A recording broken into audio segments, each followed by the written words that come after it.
Assalamualaikum warahmatullahi wabarakatuh. Waalaikumsalam Waalaikumsalam warahmatullahi wabarakatuh. warahmatullahi wabarakatuh. Puji syukur kehadirat Allah Subhanahu wa taala karena rahmatan taufiknya lah sehingga pada hari ini kita sudah masuk di materi kita yang baru, yaitu tentang bagaimana sih mempelajari teks eksplanasi. Ya, ini adalah pertemuan pertama di bab 2. Saya harap kalian bisa menyimak dengan baik materi kita yang baru ini. Nah, tentang teks eksplanasi. Kalau sebelumnya kita belajar tentang teks prosedur, bagaimana menjelaskan ya tahapan-tahapan dalam melakukan sesuatu. Nah, dalam teks eksplanasi ini ya juga akan menjelaskan. Nah, dari kata teks eksplanasi ini teks eksplanasi berasal dari bahasa Inggris, yaitu explanation, yang artinya menjelaskan. Apa yang akan dijelaskan di sini? Ya, kalian bisa menyimaknya dulu. Oke, saya matikan dulu mic-nya biar tidak ribut.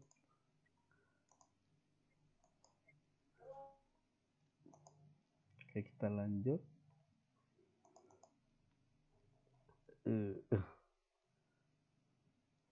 Nah, oke. Sarkasi bisa dengar suara saya, Sarkasi? Bisa, Pak. Oke, silakan dibaca dulu nih satu paragraf, Sarkasi. Pernahkah kamu mendengar atau membaca informasi mengenai fenomena atau peristiwa yang terjadi di lingkunganmu? Fenomena atau peristiwa tersebut seperti hujan deras, gempa bumi, angin puting beliung, dan yang lainnya. Selain itu, kita sering pula mendengar peristiwa-peristiwa yang terkait dengan masalah sosial dan budaya. Misalnya seorang siswa yang terkait dengan masalah sosial dan budaya. Misalnya seorang siswa SMA yang berhasil menjuarai lomba penelitian remaja.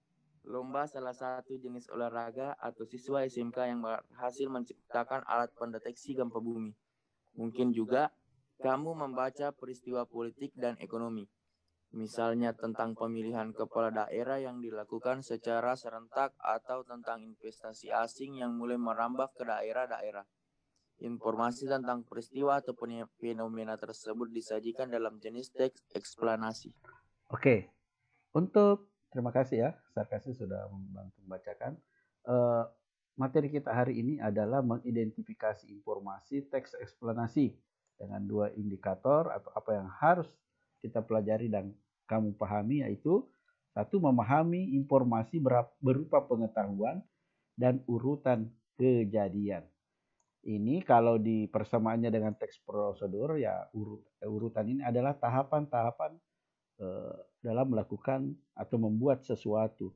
Ini kejadiannya sudah berlangsung, nah baru kita buatkan teksnya. Kalau teks prosedur itu kadang kejadiannya belum, terus kita buatkan tata cara membuatnya. Kalau ini sudah berlangsung ya. Kemudian yang kedua adalah menemukan gagasan umum. Sama juga teks prosedur, ada gagasan umum atau pernyataan umumnya, atau kalimat utamanya, atau ide pokoknya. Nah, kemudian ada fakta penting dalam teks eksplanasi. Apa fakta itu? Ya, fakta adalah kejadian yang sudah terjadi atau sementara terjadi. Oke, kita ke indikator yang pertama, memahami informasi dalam teks eksplanasi. Kalau di buku ini kita cuma baca ini terus langsung kita praktek. Nah, dalam teks eksplanasi, ya, eksplanasi itu menjelaskan apa sih yang dijelaskan dalam teks eksplanasi. Yang pertama itu fenomena alam, ya. Ini fenomena alam, atau kalau mau lebih jelasnya kita langsung buka saja Classroom, di situ lengkap saya sudah poin-poinkan di Classroom-nya. Oke, Classroom-nya kelihatan tidak? Kelihatan, Pak. Kelihatan, Pak. Coba saya lihat kelasnya. One orange. Oh iya, sudah betul. Oke, Di dalam teks eksplanasi itu, apa yang akan dibahas? Yang pertama adalah proses alam atau fenomena alam seperti banjir. Kalau disirap ya, sering terjadi itu fenomena alam atau bencana alam adalah banjir dan angin puting beliung. Itu kadang terjadi. Kemudian masalah sosial atau fenomena sosial. Contohnya fenomena sosial itu kalau kita duduk-duduk di bunker, ada pengemis, dulunya tidak seperti itu, tapi kok sekarang tiba-tiba ada banyak peminta-minta di bunker. Ya, apa penyebabnya? Apa sebabnya?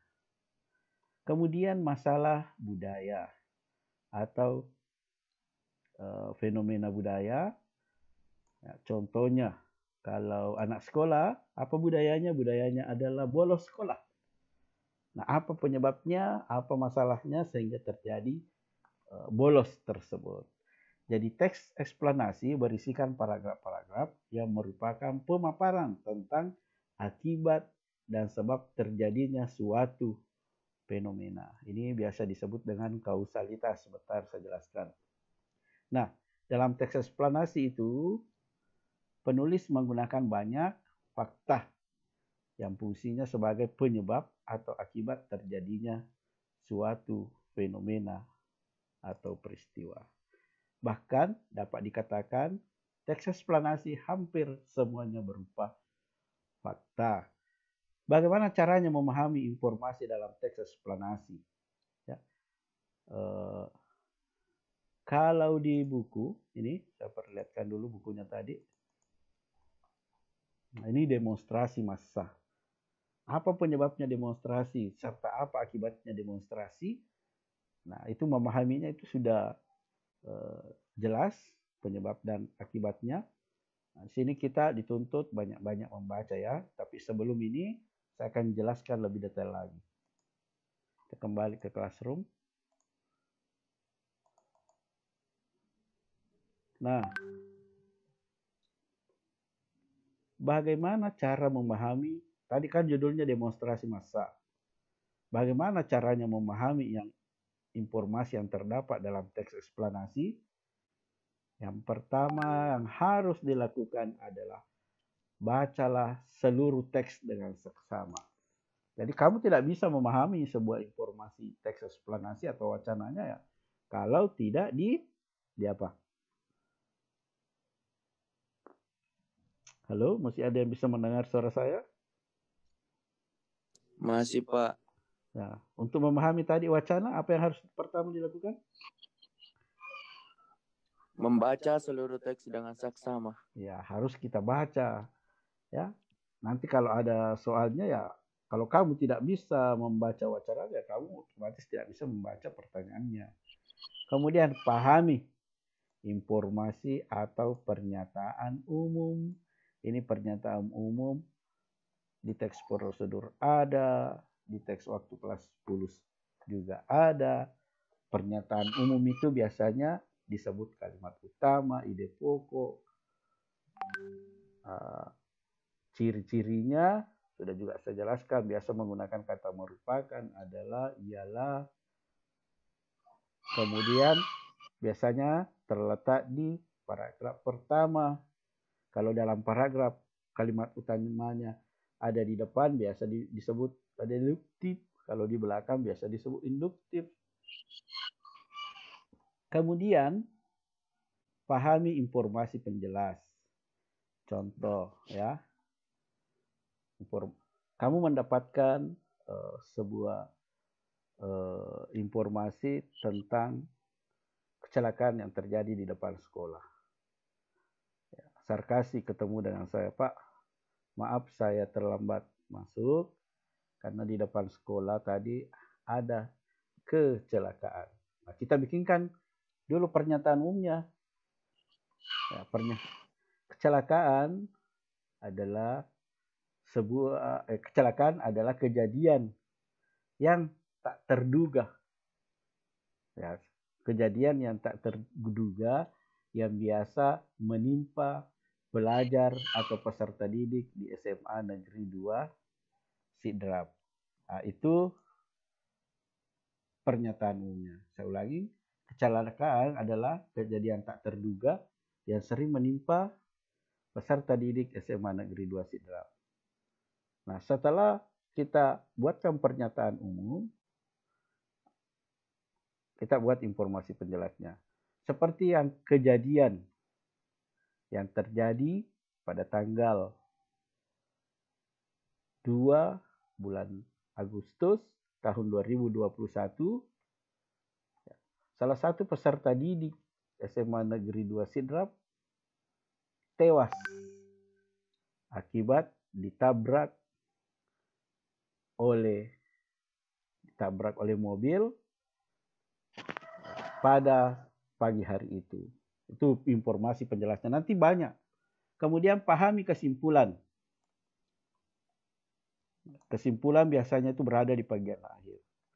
Nah, jadi bisa disimpulkan kecelakaan yang terjadi di sekitar SMA 2 Sidrap, ya, penyebab utamanya adalah kendaraan, dan yang kedua adalah gerombolan siswa pada pagi hari.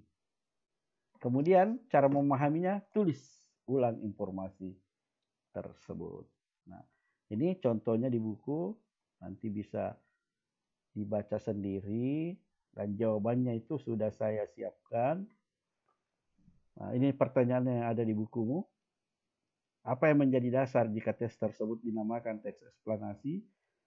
Ya, ini jawabannya saya sudah siapkan. Sebuah teks wacana dikatakan, ya, jenis teks eksplanasi jika teks tersebut berisi tentang proses mengapa dan bagaimana, ya, kejadian alam, sosial, ilmu pengetahuan, atau budaya. Oke, tadi ini juga saya sudah jelaskan, berisi fakta, pernyataan, memuat informasi berdasarkan fakta. Ini sebentar saya jelaskan kembali. Fungsi fakta dalam teks eksplanasi, ya, menyampaikan kebenaran. Nah, sekarang kita ini mencari gagasan umum dalam teks eksplanasi. Ini sering sekali saya jelaskan ini. Saya gambarkan saja pernyataan umum atau gagasan pokok atau gagasan umum atau kalimat utama atau ide pokok itu biasanya terletak di awal paragraf. Ada namanya paragraf induktif, ada namanya paragraf deduktif. Itu tergantung di mana letak pernyataan umumnya. Kemudian gagasan umum itu merupakan inti yang terkandung dalam sebuah paragraf. Artinya sebuah paragraf dikembangkan berdasarkan gagasan umumnya.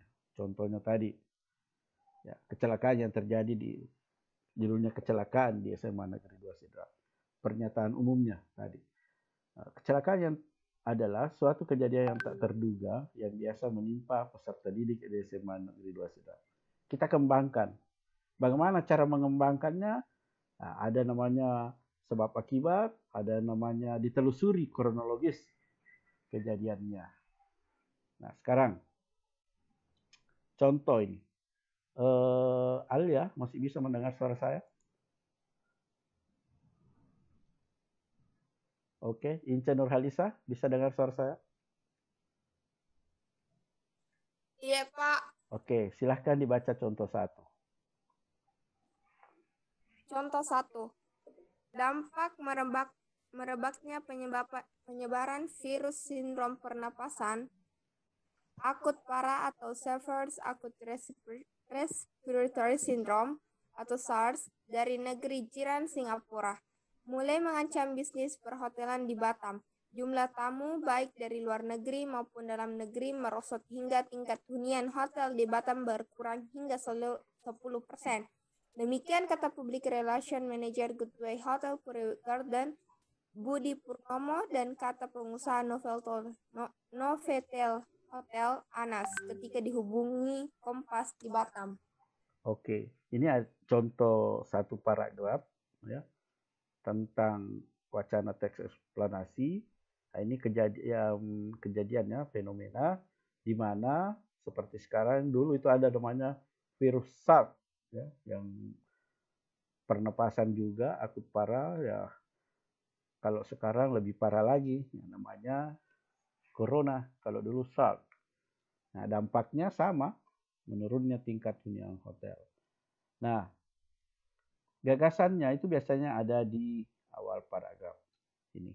Dampak merebaknya penyebaran virus sindrom pernapasan. Itu cukup ambil dari sini.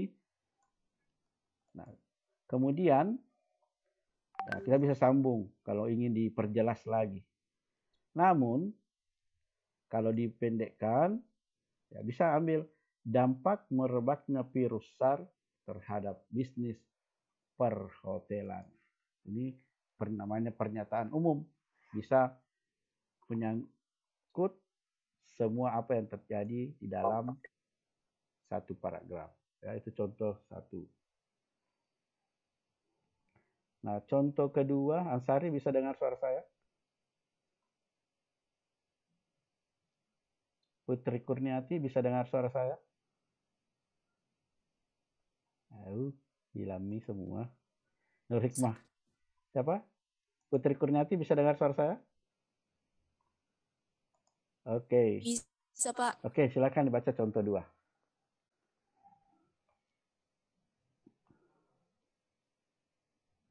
Putri Kurniati, silakan dibaca contoh 2. Tunggu Pak, jelajah denganku. Oke, kalau begitu Nur Hikmawati Hasan yang membaca contoh 2. Sesudah pengakuan kedaulatan pada tanggal 27 Desember 1949, bangsa Indonesia menanggung beban ekonomi dan keuangan. Sebagian akibat ketentuan-ketentuan hasil KMB atau konferensi meja bundar, Indonesia harus menanggung beban utang luar negeri dan dalam negeri. Padahal struktur ekonomi Indonesia pada waktu itu masih tergantung kepada beberapa jenis perkebunan. Situasi politik yang tidak stabil semakin meningkatkan pengeluaran negara. Akibatnya anggaran pemerintah menjadi defisit. Oke, terima kasih Nur Hikmawati Hasan sudah membaca. Nah, di sini juga kita bisa lihat ya. Langsung pasti kamu bisa ambil sesudah pengakuan kedaulatan pada tanggal 27 Desember 1949, ya, Indonesia menanggung beban ekonomi dan keuangan. Kalau disingkat, ini bukan beban ekonomi dan keuangan Indonesia tahun 1949. Nah, fakta. Bagaimana cara menemukan gagasan atau fakta. Namun, kamu harus tahu ciri-ciri fakta dulu. Apa sebenarnya itu fakta? Kumpulan data yang sudah diolah. Fakta adalah kumpulan data. Kalau sudah diolah, membentuk sebuah informasi. Contoh, kecelakaan yang terjadi di depan sekolah tadi. Apa faktanya? Ya, ada helm, Pak. Ya, datanya apa? Ada korban, apalagi datanya motor, ada orang lalu lalang, ada darah. Nah, kemudian kita olah sehingga bagaimana membentuk sebuah informasi. Ya. Kita olah kecelakaan yang terjadi di depan SMA Negeri 2 Sidrap mengakibatkan korbannya mengeluarkan darah dari kepala. Ya, kita olah. Oke, apa ciri-cirinya fakta? Bersifat objektif, apa adanya, bukan rekayasa. Tadi saya melihat helm, saya melihat motor, saya melihat darah, saya melihat korbannya. Apa adanya, seperti itulah yang ada di depan sekolah. Sudah atau sedang terjadi. Ingat, fakta itu sudah atau sedang terjadi. Memiliki data yang akurat, waktu, tanggal, dan tempat peristiwa. Hari apa kecelakaannya, tempatnya di depan SMA Negeri 2 Sidrap. Bisa dibuktikan kebenarannya. Bagaimana cara membuktikan kebenarannya? Kita cari saksinya, kita cari data-data yang ada di sekitarnya. Tidak membuat memuat pendapat atau sanggahan pribadi. Maksudnya seperti ini. Inca tadi lihat kecelakaan di depan. Kemudian dia sampaikan ke saya, Pak, ada kecelakaan di depan. Berdarah kodong kepalanya korbannya. Langsung saya bilang, kamu itu tidak usah berbohong atau mengada-ada. Barusan saya lewat, tidak ada di kecelakaan. Itu saya sanggai. Kamu tidak usah mengada-ada. Jadi tidak memuat pendapat atau sanggahan pribadi. Oke, ini ada contohnya, apa faktanya. Silakan dibaca sendiri ya. Atau kita, sudah dibaca tadi ini. Apa faktanya, yaitu jumlah tamu, itu yang dibaca tadi Ince, baik dari luar negeri maupun dalam negeri, merosot hingga tingkat hunian hotel di Batam berkurang hingga 10%. Ya, demikian kata, ada orang yang mengatakannya. Nah, sekarang kita menentukan pola penyajian teks eksplanasi. Jadi pola, misalnya tadi, ya saya kasih contoh yang baru-baru. Bagaimana kita kembangkan? Inca kan tadi melihat kecelakaan di depan sekolah. Jadi judulnya kecelakaan. Ya, kecelakaan. Kita buat dulu pernyataan umumnya. Kecelakaan adalah sebuah kejadian yang tidak diinginkan yang sering terjadi di depan SMA Negeri 2 Sidrap dan sering menimpa peserta didiknya. Nah, kalau kita mau kembangkan itu, manakah pola yang paling tepat? Apakah sebab akibat atau kronologis? Ada yang bisa jawab ini? Silahkan pilih.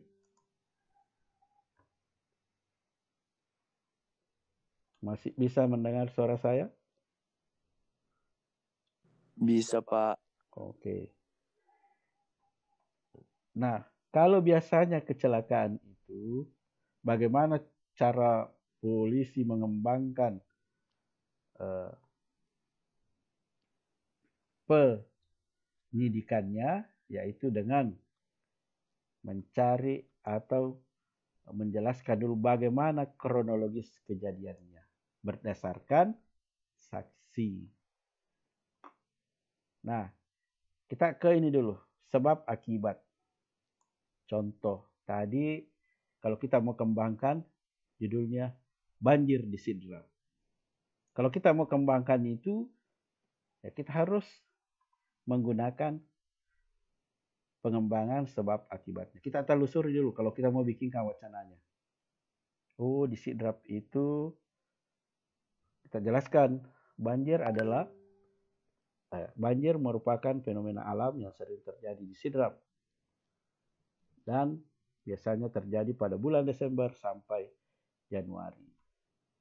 Ya, kita kembangkan nih berbagai penyebab terjadinya banjir di Sidrap.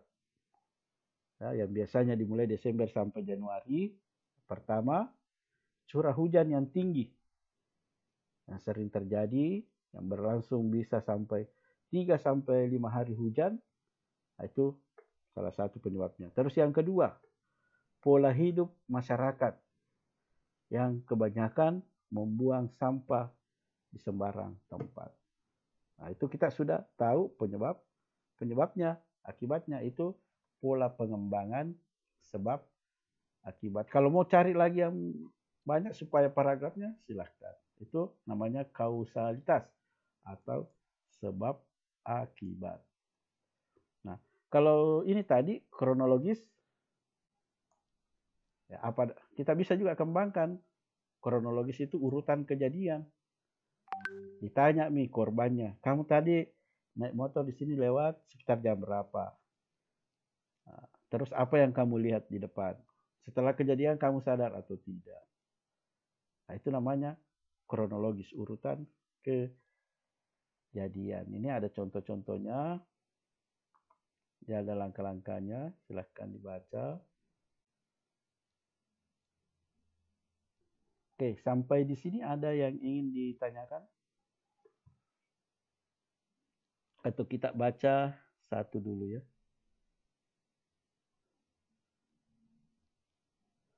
Oke. Temi Adrian bisa dengar suara saya? Bisa, Pak. Oke, silahkan dibaca contoh 3.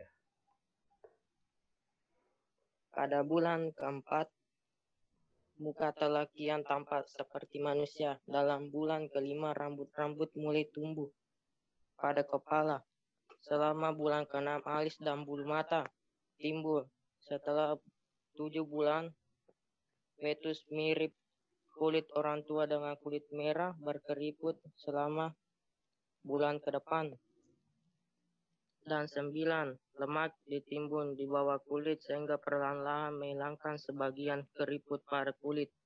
Kaki membulat, kuku keluar pada ujung-ujung jari, rambut halus rontok, dan fetus menjadi sempurna dan siap dilahirkan.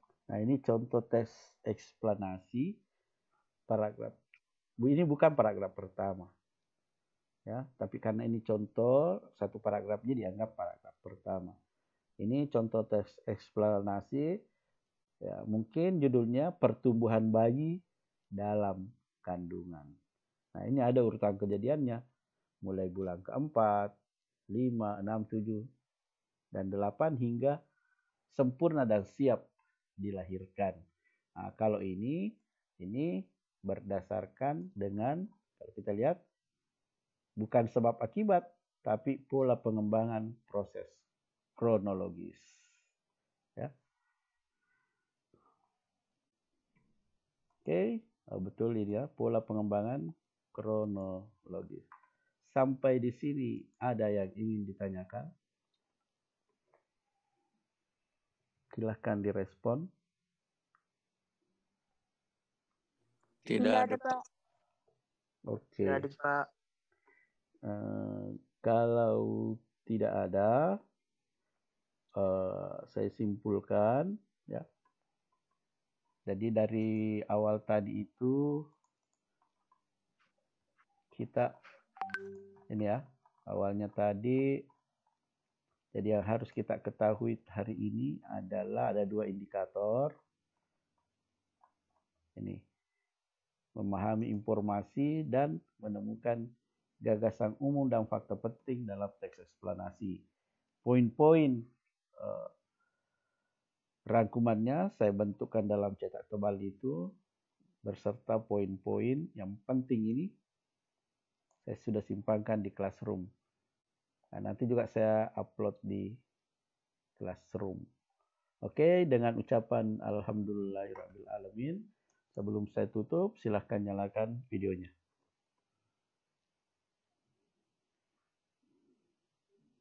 Oke, silakan nyalakan videonya sebentar saja biar tidak double. Namanya Putri, tidur Putri kapan? Oke.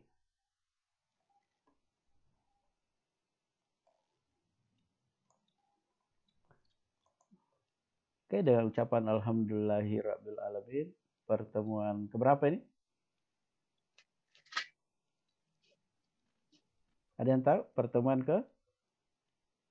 7 kayaknya. Ya, bukan kayaknya ya. Ini pertemuan ke-7 atau pertemuan pertama di bab kedua, saya nyatakan sudah selesai. Wassalamualaikum warahmatullahi wabarakatuh. Waalaikumsalam warahmatullahi wabarakatuh.